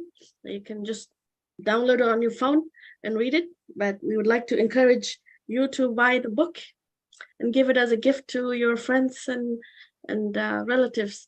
I have one person who said, who raised his hand, Abdullah Wadahali from California. Before I would like Sheikh Ismael to clarify on the Jews and the Eritrean ethnic groups.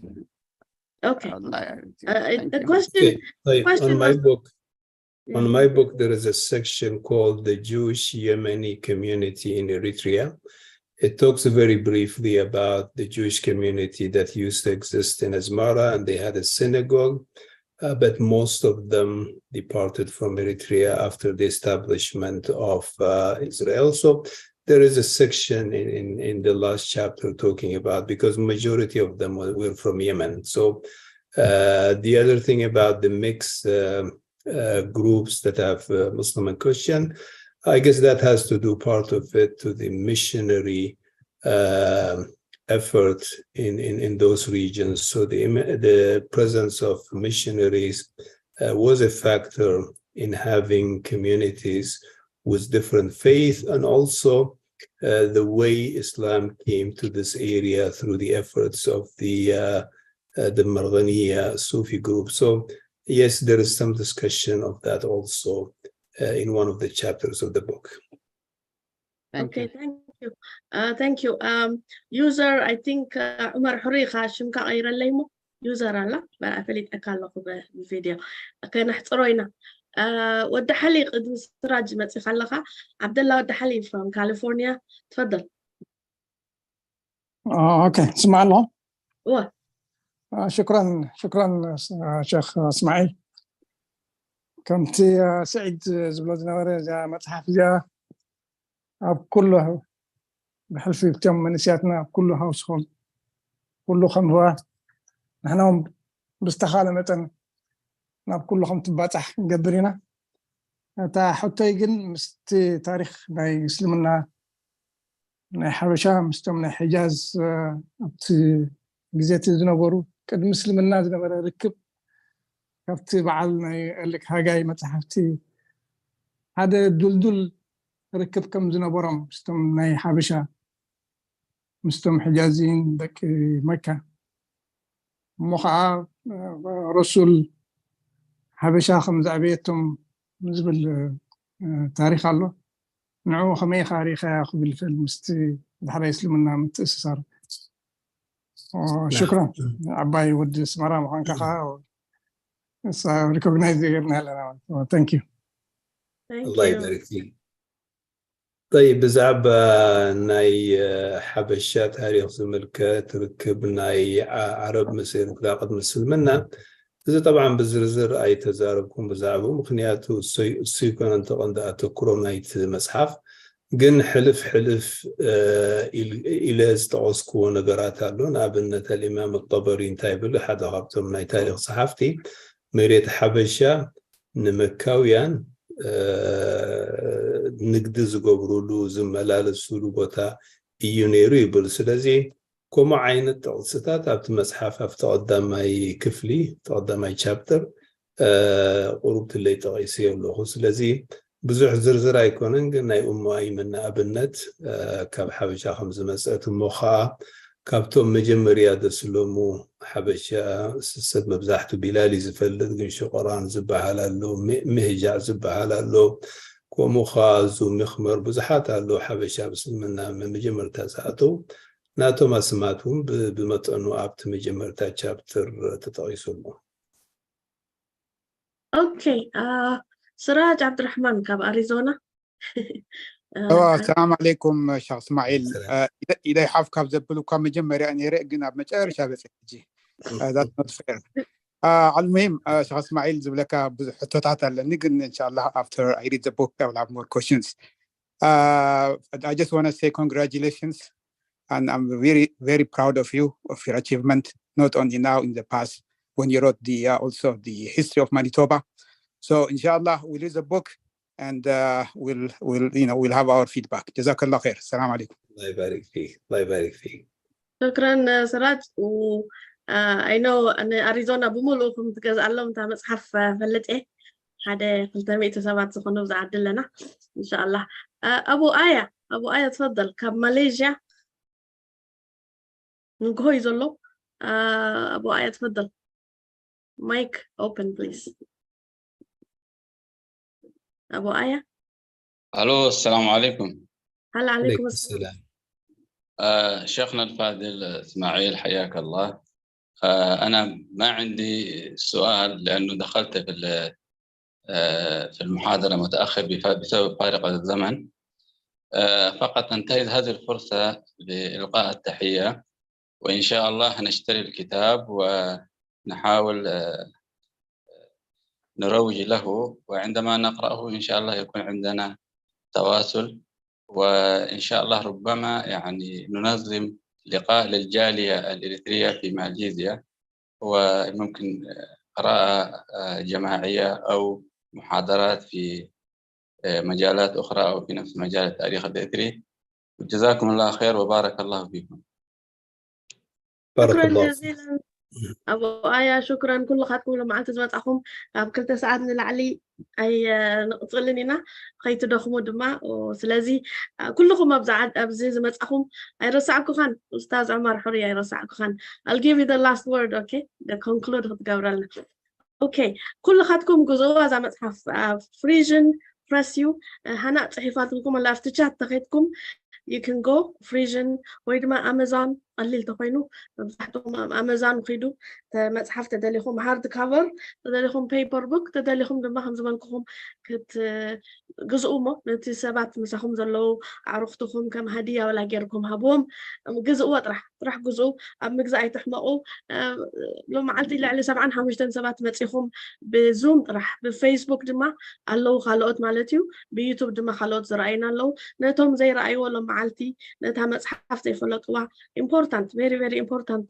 መጽሓፍ እያ ግዝእዋ ኢኹም ኣይትሕመቑ ምግዛእ ኣይትሕመቑ ድማ ትማርኬት ክትገብርዋ እዛ መጽሓፍ እዚኣ ገለኹም ተሓቱ ዘለኹም ከመይ ጌርና ንረኽባ እዛ መጽሓፍ ኣነ ኣመዛኒ ኢለኩም ኣለኹ ፍሪዥን ፕሬስ ድማ ዝበሃል ናኣውኺዱ ወይ ናባና ደውሉልና ወይ ናብ ዑመር ሑሪ ካሊፎርኒያ ዘለኹም ወላ ሓደ ሰብ ክንገብር ኣብ ኤቭሪ ካንትሪ ዓምር ንኣውስትራልያ ዘለኹም ዑመር ሑሪ ኣብ ኣሜሪካ ዘለኻ ኣብ ስዊድን ከምኡ ጌርና እዛ መጽሓፍ ከም ትዝርጋሕ ከም ትንበብ ከም ትግዛእ ክንገብር ኣብዚኣ ኣይትሕመቑ ኢኹም ሓግዙና ብኢዝኒላህ ልከሪም ናይ መጨረሽታ ቃል ክህበካያ ዑመር ሑሪ ካብ ካሊፎርኒያ معصوي قبرنا تفضل اهلا وسهلا مايكروفون اوكي جو هيد السلام عليكم ورحمة الله وبركاته. السلام. مجمرتا, let me speak in English because there may be some that they don't understand Tigrinya, so I welcome, or we welcome and appreciate the efforts you have made, Sheikh, and the wonderful management that Engineer Kothar is doing. Alhamdulillah. This is a book on a history of a people that has been forgotten. And sometimes when told is done with a lot of fabrication, sometimes deliberate. So the value of this book is tremendous in light of the fabrications that we see on our history, on Islam's history in our region. Sheikh Ismail is among the intellectuals I know and I follow that have a deep understanding of life, both on the secular and the religious side. His sermons and lectures are deeply enlightening and to the point.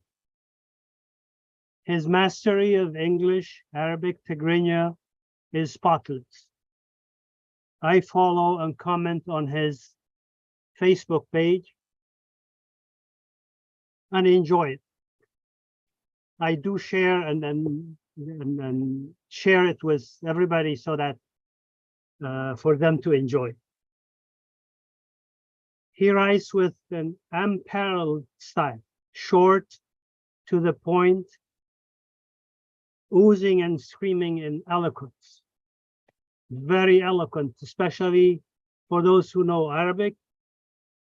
You're not going to say that Sheikh Ismail came from Eritrea. Okay.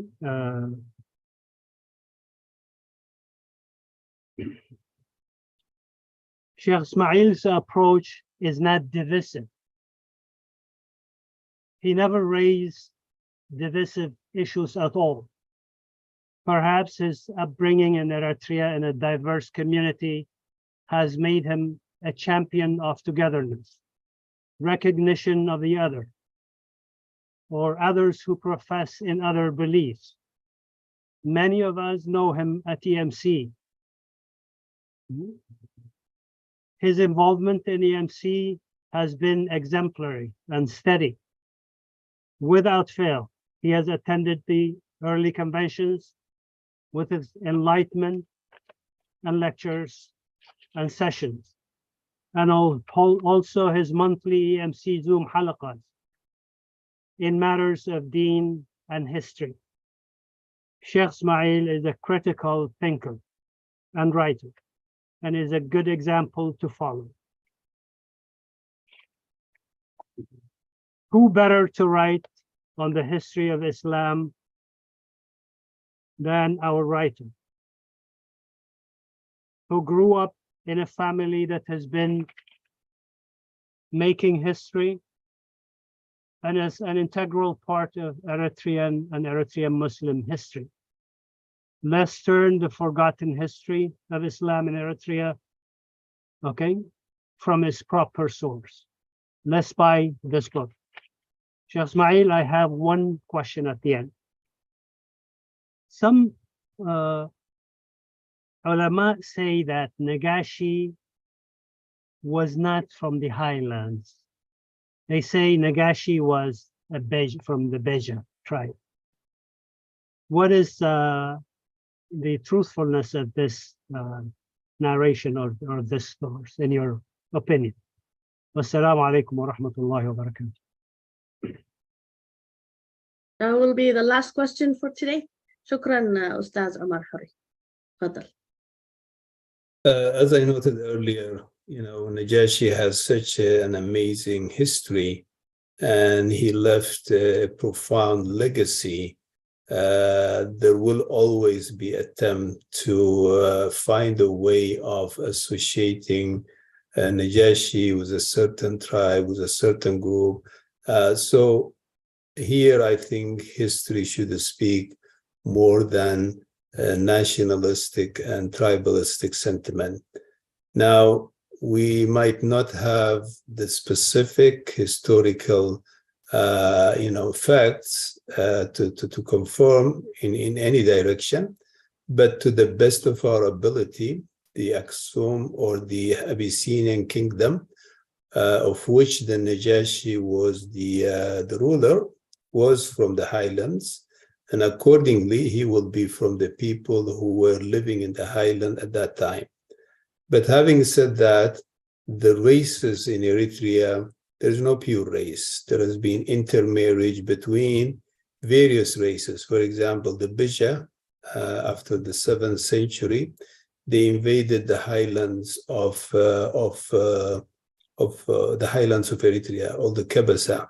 So the Kebasa blood does have a very strong Beja element. In fact, there are certain Tigrinya-speaking tribes in the Kebasa that are intermarriage of Beja and highlands. So there is that aspect that there is no pure segregation of races in Eritrea. Always there intermarriage between Sahu, between Afar, between Jabarti, between. So I think that creates a problem by itself when we try to associate certain figures with a specific group. Now, having said that, what we know about the Najashi, he was the king of Abyssinia, and the center and the core of Abyssinia was the highlands of current Eritrea and Tigray.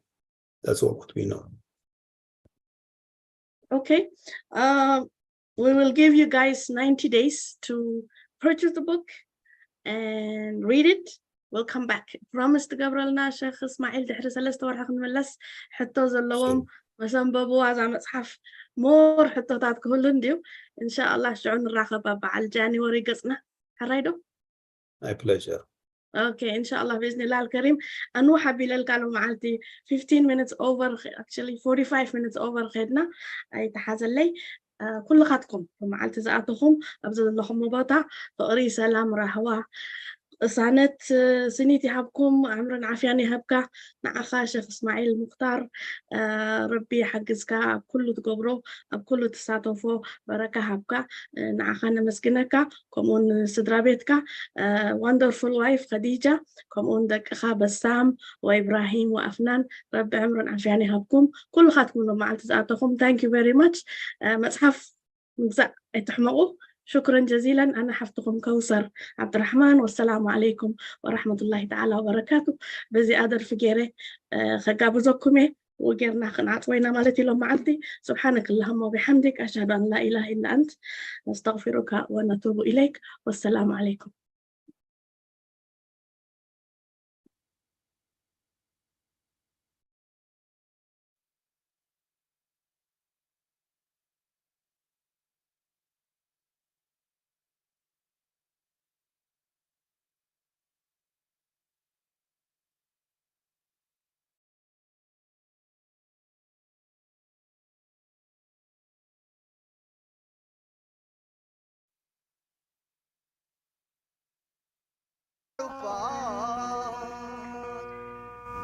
زنتتنا يقدم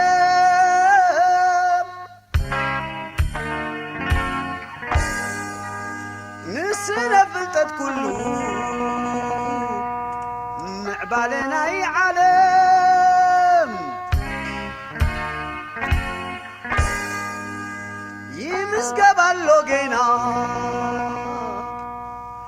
صحف اللقلة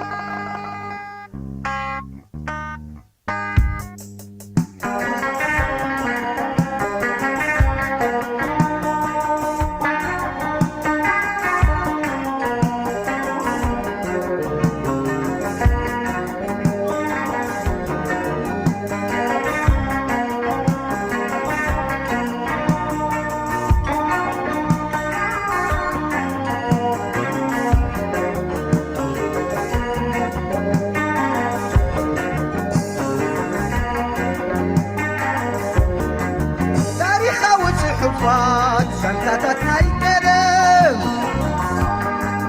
نسنا فتت كله عبالنا يعلم تاريخ وحفاظ سلطتنا الكرم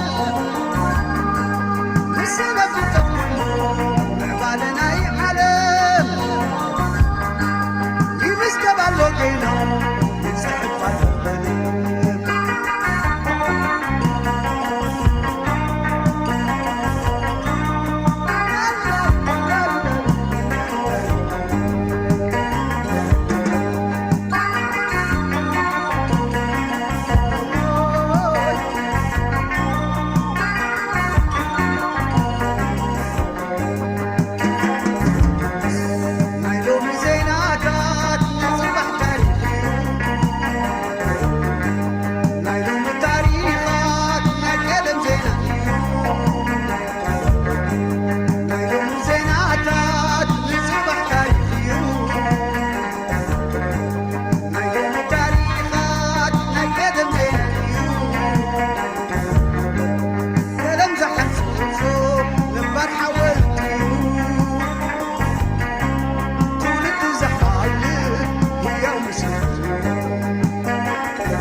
حاولت